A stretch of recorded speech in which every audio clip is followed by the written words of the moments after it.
What's good with YouTube?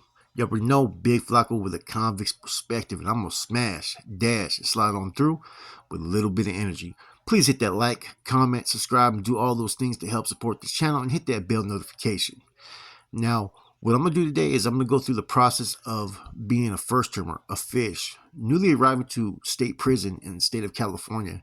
Now, I know things have changed since way back in the days when I first hit the system in the 90s, but a lot of it's still the same. Now, each county jail is going to be different, each prison is going to be different, and each reception is going to be different. So bear in mind, it could be different from place to place, but there's going to be some similarities. Now, most county jails are going to transpack you the night before, and Santa Clara County Jail would give you a little envelope, right? Manila envelope. They tell you whatever you can fit in that manila envelope, you could take with you. So we were known for taking like stamped envelopes, stamps, tablets, envelopes, stuff of that nature. We couldn't bring hygiene back then. Other county jails let you bring hygiene, but Santa Clara County didn't let us back then. So they take you downstairs, man. They put you in a small fucking room with about 50 to 60 other inmates, man. There's no fucking room. People are sleeping. People are fucking shitting on themselves. Back then it was a little bit different. And you wait for the bus to come pick you up. Now, they keep you there for about 10 hours, man. And as a youngster, man, your nerves are fucking on a whole another level, man. Anybody that tells you that, you know what I'm saying, that you're not going to have a little bit of nerves, a little bit of anxiety, they're full of shit, especially if you've never been in prison before in your life. Now, things are a little bit different. County jails almost operate like a prison, so therefore, a lot of times people are more prepared. But back in those days, man, a lot of people were hitting the system blind. Now, from there, the Gray Goose comes. The famous Gray Goose, which is basically the buses that transfer you from one location to the next within the Department of Corrections. They put you basically back then in a paper fucking jumpsuit, right? Give you some jab flaps, and then from there they basically have one of you guys tied to shackles and another person that's pretty much attached to you. And there goes your trip. On the bus, man, they're pretty much will tell you straight up, if you want your property, shut your mouth. It's pretty much hard to get anything fucking coming from the bus drivers. They don't want to be fucking bothered. They're gonna have some people who are fucking assay that are gonna be in individual seats. They're basically caged, and it's basically an environment everybody's putting on their best fucking game face because they know they're gonna hit the fucking belly of the beast. Okay, so as you approach whatever location you're going to, I went to San Quentin, and San Quentin was very well known for having this is where the all-out blitz happened with the NF and MA back in '68 to the George Jackson situation. Many death row inmates, Richard Allen Davis, Charles Manson, the Night Stalker. So a lot of famous people have been there, and it has a lot of fucking history. And it's almost like a castle. So when you're pulling up, man, you're seeing like a place that you've seen in the movies, man, and it trips you out. And, for me, I was thinking about the movies like Bound by Honor and American Me. And, this was that time era where those movies had just came out. And prison was prison. It was a little bit different. People had more of the convict look back then. Now, things have changed since then. Now, back in those days, when you got to R&R, it was ran by basically the inmates or convicts.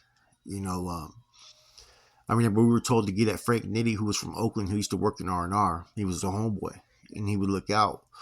But back then, see, that you'd have all inmates up there. They do your fingerprinting, your picture, your card, and everything, man. And you have a group of correction officers that are waiting for you when you get it to R&R. When you get off that bus, they're looking for tattoos. They're looking for anything to identify who you associate with. Because back in those days, you weren't supposed to say, hey, I'm a Northerner, I'm a Southerner. Well, at least with the Northerners, you weren't supposed to do that.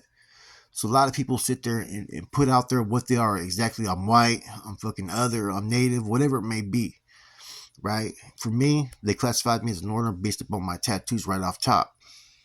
Now you go into one holding cell, and so you start to get your stuff, your little fish kit, your blankets, your clothing, all that stuff is given to you in R&R, right? Once you've been processed, you've been given a CDC number, a CDC card is given to you, right? And basically this card you take everywhere with you. It identifies you from location to location. Now, like I said, nowadays you have correction officers that are doing the R&R job. But back then you used to have inmates or convicts. Now, in San Quentin, they would put you outside, basically like in a little four square. My first day, I seen a fight the first day when I got there. I got shitted on by a seagull. I mean, all kinds of shit happened. My nerves were on a whole, it was on a high level. And if you're lucky back then, we had tobacco, you run into a homeboy that knows you or people that know you. And, homeboys maybe shoot you a couple of frowns just to get by or whatnot. Now, after you go through that process, they take you down there to a certain section, an educational room. And they do an HIV, AIDS fucking awareness and all this stuff, man, because, they feel that they have to be accountable because a lot of stuff happens in prison. Shared needles, tattoos, and fucking somewhere into them chittle holes back in those days, man. And from there, they assign you. Now, back then, we used to go to West Block. Now, West Block is the most fucking wildest place I've ever been to. It's 5 fucking tiers of fucking madness. You're supposed to stay there for anywhere from 10 days to 30 days. And back then, they would sell us up with anybody, as far as if you were Mexican, Baisas, or whatnot. The Southerns were on Bayside, we were on Yardside. And you're going to be there temporarily.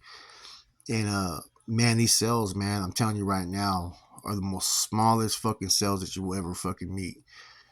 If you've ever done any time. I mean, just doing push-ups, you'd have to do diamond push-ups or you'd have to do them off your fucking bunk, man. It's that small.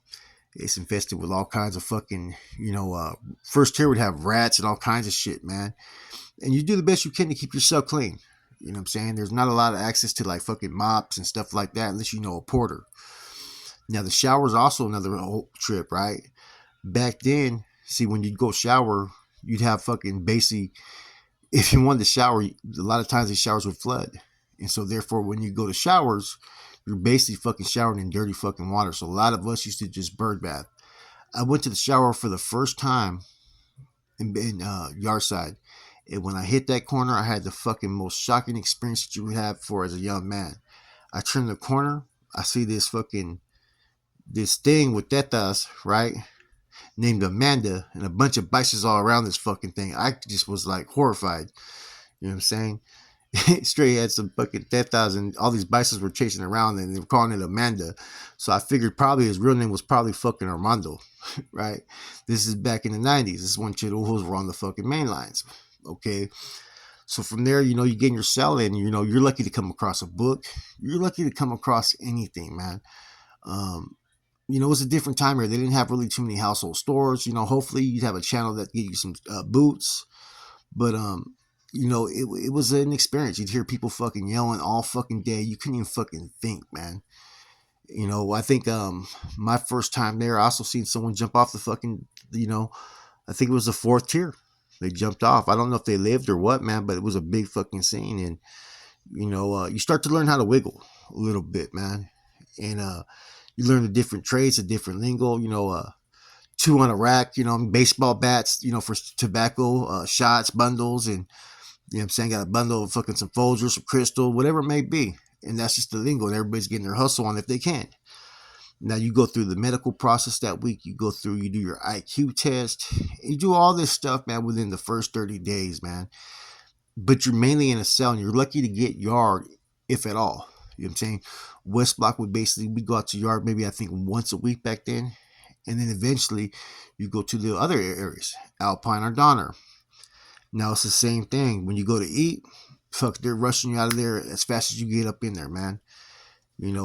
Dead man walking, you have to turn, you can't face or look at them, all kinds of stuff. You start to learn the different things as far as like when the alarm goes off, you have to get down, which officers to approach, which ones not. And you're getting tested all the time if you're a youngster, man. You know what I'm saying? A lot of times these staff will want to see what you're about and they want to see what type of reaction or response that you get. And so basically the first 90 days is basically an orientation to get you prepared. You know what I'm saying? Get all your information and to see where they're going to house you. You go to see a counselor, a CC1. They look at your C-file. A lot of times your first termer, they don't know. They ask you where you want to go and they make recommendations. A lot of times you're lucky if you get to go to the locations that you want. My first 2 weeks, I ended up in the hole. I think when I hit Alpine for a melee, we ended up getting off with the natives over a whole situation that happened with an OG, and it got diffused. Actually, Spokio from Salas was the one that ordered it, and That was an experience in itself too, man. Going out there to the old 6 yard and seeing all the death row inmates with red rags, blue rags, fucking big swole motherfuckers, big convicts on the death row yards, and then getting to the final yard where you see a fucking straight militant fucking structured fucking yard where the dudes at the gate have a fucking mean look in your face and you're told to fucking, come out there with your shirt off and you got all eyes are on you. I went in there, I had a broken fucking hand basically from the melee. I got hit with a baton by Correctional Officer Barker, who now is either a sergeant or a lieutenant. And I went to the hole. It was like one of like four of us, I think, went. Me, Persian, Stephen Brooks from Gilroy, and Littles from Soho. We had rushed a bunch of dudes and shit. And I think I was like the last one because I blacked out and they kept on going. And they ended up shooting the gun off and ended up hitting an MTA. They ended up having to rush me and tackle me when I was on top of dude. So I went to the hole. And, for a lot of people, man, like I said, prison is, it's a very volatile environment. You can feel the energy when something's about to get off, man. And see, your mindset totally changes from the county jail to now prison. You're now in a real environment. And a lot of people's messes or a lot of people's trash that enter reception are going to be dealt with. So there's always a lot of chaos, man. And it's always flipping and turning over.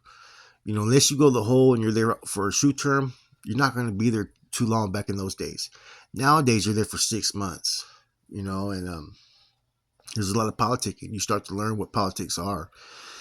You start to learn that your program is not based upon what you want to do, but what the next man tells you what to do, as well as what the staff tell you what to do. You're lucky to get phone calls, and you're basically fucking, put in a situation where, as a young kid, which if you're a first termer or what you call a fish, you're going to be a youngster, man. You're going to have those that are going to try to take advantage of you if you're going to the store. And it could be your own people like trying to manipulate, hey, you got this, you got that. There was a lot more convicts at that time. And there's a lot more consequences for your actions back then. And you go through the process of being told that going to prisons for the betterment of the people. But all you see is politics being played. For me as a youngster, I was striving, so I had those fucking blindfolds on that, I'm saying, I didn't care if I caught time or if I caught a case. To me, it was like earning stripes. But for a lot of people, man, they get to prison and it changes their mindset. I say most people just try to go in and try to fit in to get by. Most people ain't really striving. Yes, they take pride in having the word that they're active or that they're a soldado or they're a northerner, active and whatnot. But a lot of them are just doing enough just to get by for their own safety and just to get home. Yeah, they'll do what they got to do when it kicks off. But it's hard to, have any type of trust or any type of peace or tranquility in an environment that's really violent. You're always on your toes. Even in a reception area where it could be your backyard, you have to still be on your toes because anybody can get it every time. And nobody talks about the reality that, being locked up and not going to the yard or having a bird bath and stuff, in lukewarm water, or having to drink coffee out of cold water, not having a fucking hot pot. It gets worse as you have to make sacrifices and go to the hole and whatnot. Prison isn't always some fucking easy ride, man. You're lucky if you have low points, you go to level 1, level 2 back then. Nowadays, if you're active, you can't even go to level 1, level 2. Because there's going to be a lot of those that are not active on those yards. But back then, you were lucky if you go to the ranch, the farm, level 1, level 2, and kick it to do your time. But a lot of us, it didn't matter. Level 2 on up, it was cracking off at a lot of locations. So therefore, reception center would be basically a training base a lot of times for Norteños. Now, it's going to be different for every group. Whether you're white, Sureños, blacks, or whatnot, everybody has their own type of politics. Some are stricter than others, and it all depends upon who is there. For us in the 90s, San Quentin was our backyard. Besides Bayside, like I said before, and some in AC in East Block, there was only it was only mainline, not reception center, mainline where there was no Sureños at that time. So a lot of homeboys were trying to get to that yard, but back then, you never know. See, they were sending us down to Calipatria. They were sending us down to Centinela, which we had a yard at one time in the 90s. But a lot of homeboys were going to Calipatria, Chino, and different locations, and they were being put out to those yards as youngsters, and they were getting hit. They were getting stabbed. I met the homeboy Cornejo from Bryan Street when I got to my next prison, as well as Smiley from North Highlands. Both first termers got sent down south and got hit. So these are the things that they don't tell you about when you're in the county jail or on the streets, man. Prison. Some people come out and they try to act like they're super fucking hardcore. They were in a level 2 or 3, whatever, low level security, and they've never been in the trenches. They were fortunate to be in places where it was a little bit easier, but there's also times where you get sent to places like, back then Avenal was kind of tough for us, man. Centinela, like I said, Tehachapi, Corcoran. There was places that were rocking and rolling, man.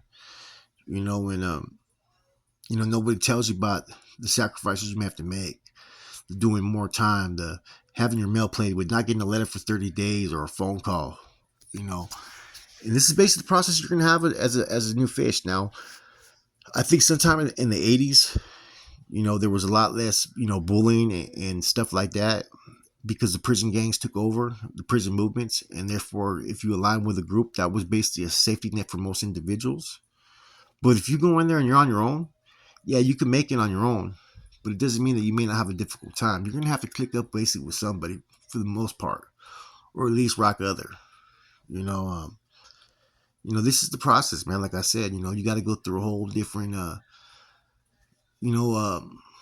things during the process you're there. Medical, dental, IQ tests, educational things. And they want to see what your needs are. And a lot of it times it's a joke, man. They ask you what you want to get into, what are your goals. They look at your controlling case, and you can sit there and say, well, this person has everything that I want. And that classification officer that comes and reviews your file and what your counselor recommends will send you to a totally different location, man.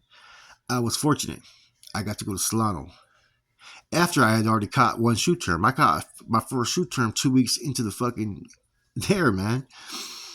So I was already holding a chain of command position, like I think my first 2 weeks there, So it's going to be different for each individual.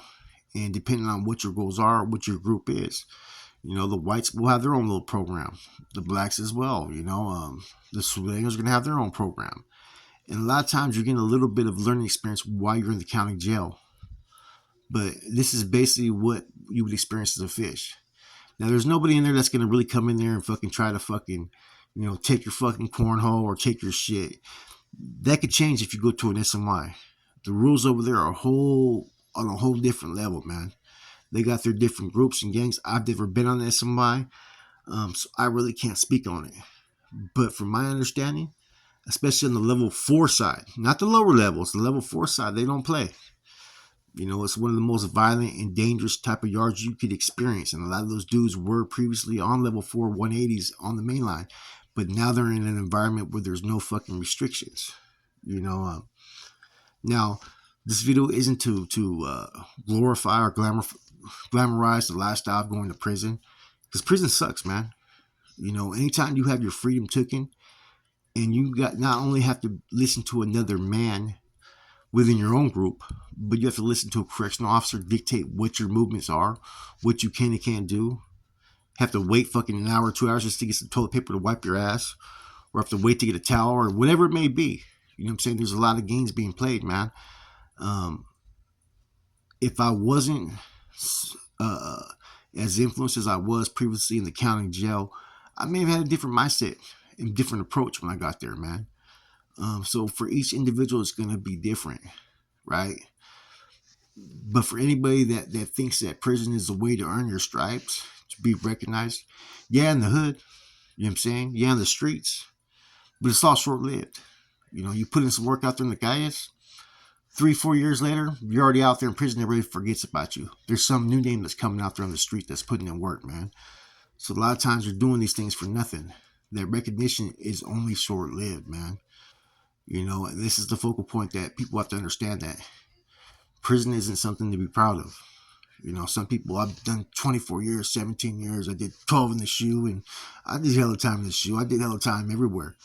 It doesn't make you a man. What makes you a man is taking care of your responsibilities to where you don't have to rely on a system to basically raise you.